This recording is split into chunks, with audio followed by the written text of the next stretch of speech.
you're living through a moment where this is the most consequential historical climax, like since the American Civil War. That's not BS, that's not spin. Yeah, this is even, this is, I mean, like 1776 Tea Party. Yeah. We're having that moment right now. Yeah, and it's a question, right? And I have no idea if we're going to win or not. So yeah, you have a thought? Why don't we go on the offense?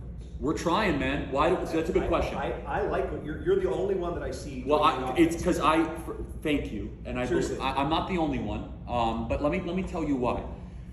By the grace of God, I am not in federal prison. By the grace of God, I'm not indicted. That's not a joke. That's what these people do. Okay. Well, look, you're right, and I pray for me every day, and pray, and you should, because there's only a few of us that actually play offense. James O'Keefe plays offense. Yes. But what happened to him? What happened? Right. Yeah. They removed him from his organization. He's under criminal investigation by the FBI and the Westchester DA. Steve Bannon plays offense. He's going to go to federal prison next month. Right. Tucker Carlson plays offense. They took him off air. Right. Any player that plays, Donald Trump plays offense. He's facing 600 years in federal prison. That's why we don't play offense. How about this? We have 16 literally amazing senior citizens that have done such good for our country in Michigan that are facing the rest of their life in prison because they signed a document to become an alternate elector. To become an alternate elector. Most people don't even know about this story. This story was buried. I'm going to talk about this tonight. These are 16 senior citizens.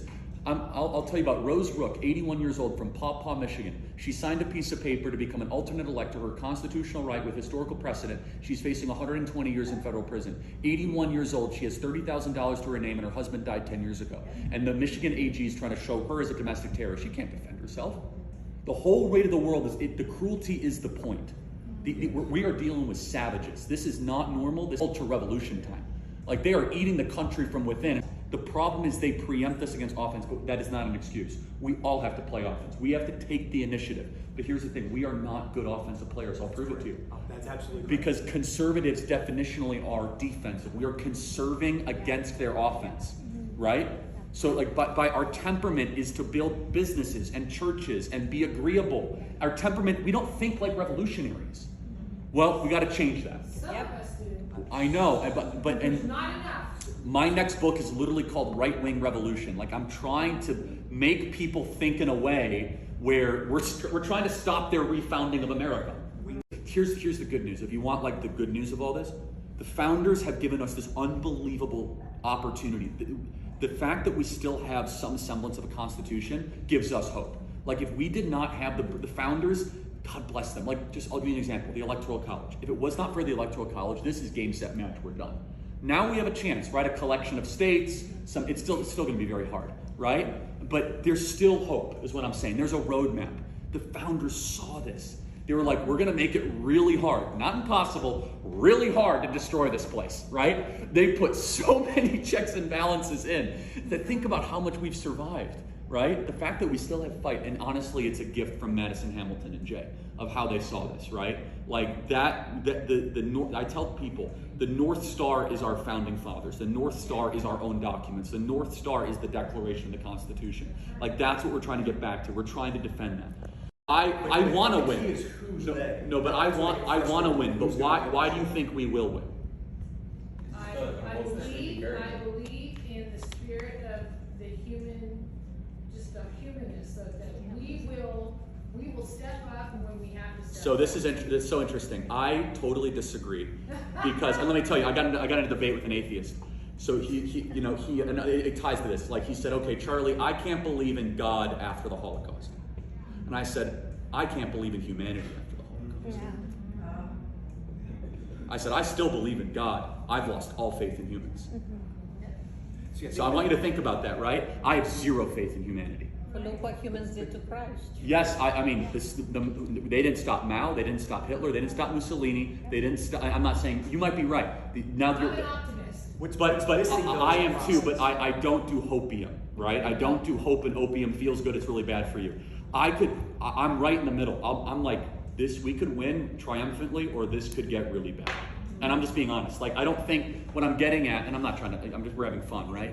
I don't think our victory is inevitable. I don't. We'll have to work for it. Really hard. Yeah, and rededicate everything. And by the way, that last paragraph of the Declaration, I think, just rings in our soul. Our lives, our fortune, and our sacred honor. That's everything. right? And we are not at a place where Americans are willing to do that, right? Yes, we are. No, we're There are not. a bunch of Not us. at all. Well, you are, but it takes 3 to 5%. If you get to 3 to 5%, you could save the country. So that's the good question, right? Are we there? I'm not being pessimistic. I'm being real, right? But what's the method? What is this? That's what's missing. I watch shows and books, and what's the Well, actual all of the method? above. All the above. You have to, first and foremost, politics is a vector, right? California's in a different spot. I'll be honest. The all-out, like weak-kneed, spineless red states, you would, if you came in and you did not know the composition of this country, you would think Democrats control like every governor's mansion, every AG. What is the method? The method is Oklahoma, Kansas, South Dakota, South Carolina, Arkansas start acting the way the blue states act. I've said this publicly, I'll say it again. We need Republican AGs indicting every major Democrat across the board. We need DAs starting to indict. That's not going to happen because they don't want it bad enough. That's right. There are a bunch of Mike Pences. This is what gives me hope, though. What gives me hope is that the actual rank and file of the Republican base is like on fire, energized. Like I can't stay ahead of my audience. Like I do this for 3 hours a day, and they're better researched than I am, and I do this for like 18 hours. Like they're sending me articles of like WHO treaties and like, did you know about like him repealing Obama repealing the propaganda? It is the most informed audience I've ever dealt with.